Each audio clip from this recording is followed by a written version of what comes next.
team arrived to when they got here into Mexico City.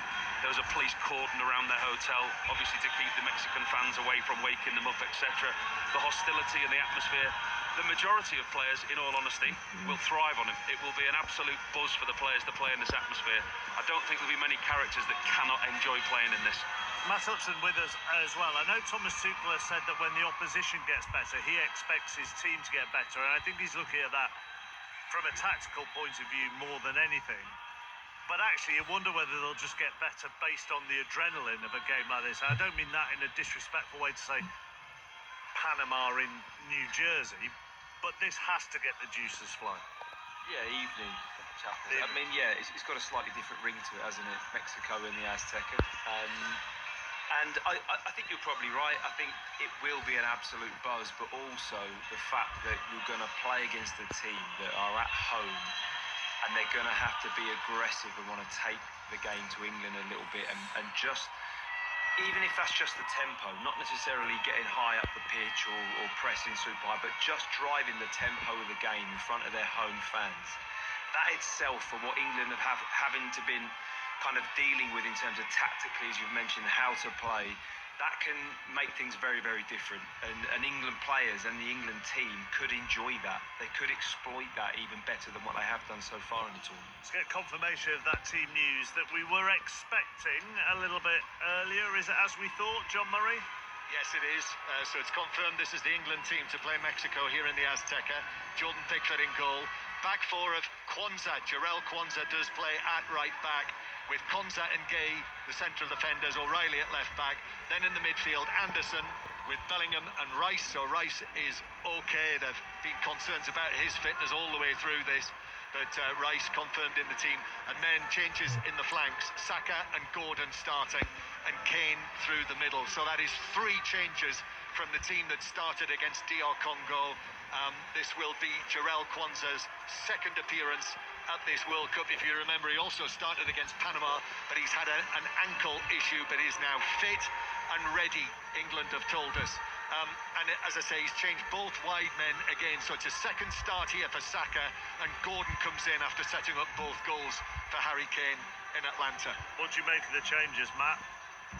Yeah, I'm not surprised Gordon plays.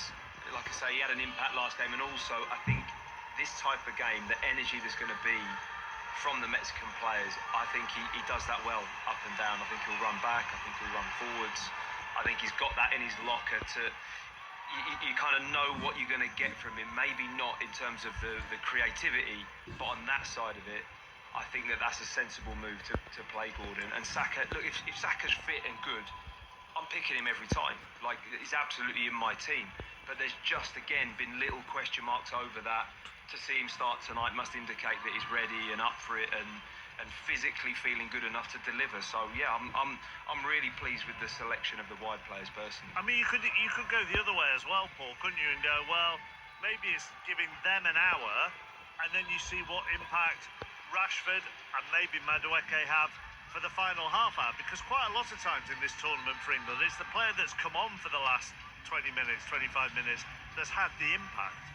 He said before the tournament, Thomas Tuchel, didn't he, that he knows that he's got 15 or 16 starters, and he's actually quite clear on the players that can come off the bench and have an impact. And sometimes as a player, to your detriment, you have that impact coming off the substitutes bench, so the manager then puts you on the bench again. But we've seen in this tournament the players for England have a positive impact. Thomas Tuchel, his in-game management for me has been exceptional, and I think he's made changes that have affected the game in a way that have allowed England to go on and win the game. Rather than defending weaknesses, he's played to strengths, and he's made changes in a positive sense. And those players that you mentioned, the wide players have been changed, chopped and changed, whether they start or finish. But all of the mentioned above can have an impact off the bench. He's not named an unchanged team yet at this World Cup. So after Croatia, for Ghana 2 changes, Panama 5 changes, DR Congo 3 changes, and today 3 changes.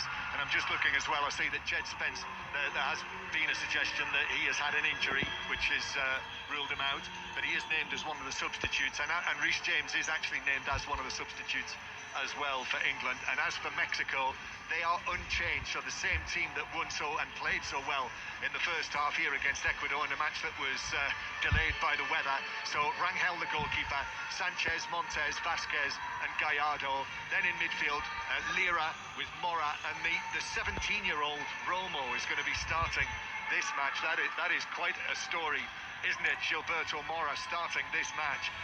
And then the front three of Alvarado, Raul Jimenez and Quinones. Let's talk to Will Grant, BBC's Mexico correspondent. Evening, Will. Hi Mark, how you doing? I'm very well, thank you. Can you describe the difference in mood in Mexico City over the last 3 months, over the last 3 weeks compared to, well, how long have you lived there? I've been here on and off since 2011, but since we last spoke, which was the opening match, it's been incredible. I mean, it's just built and built and built. I mean, they went into that opening match with a bit of belief, but now they're convinced they can win the thing. Not just this match, but they can go on. There was this brilliant meme and this brilliant kind of videos going around. One was of this Mexican guy on the Reforma after they beat Ecuador saying, put out Brazil and France 22 against 11 and we'll beat them too. So to say confidence is high is an understatement. And what's so nice is that, you know, it has all gone in the right direction so far. It's all just been positive. They've been really welcoming to the opposing teams, but they've been really buoyed by the quality of their football on the pitch as well. I'm sorry, I'm just going to interrupt this part of the programme for a weather update from our newfound weatherman over the last hour.